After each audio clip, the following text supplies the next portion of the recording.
ये देखिए नाजरीन, इस वक्त हम जो है डाव मेडिकल हॉस्पिटल के सामने गाजियानी आर्केड का ये इलाका है।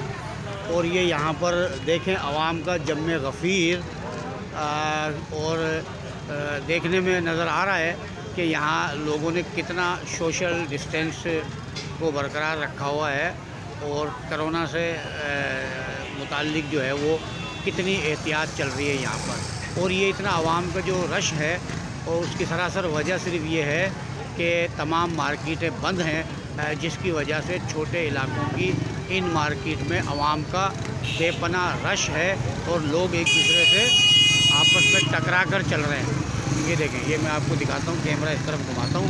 ये देखिए, ये पब्लिक देखिए, ये पब्लिक का रश जो है वो बता रहा है आपको। ये देखें, ये देखें, ये एक एक दुकान के ऊपर ये देखें कि ये कितना जो है वो लोग एहतियात जो है वो बरत रहे हैं इस मामले में। ये देखिए, ये सब चीज़ें आपको नज़र आ रही होंगी और ये आवाम का रश देखें।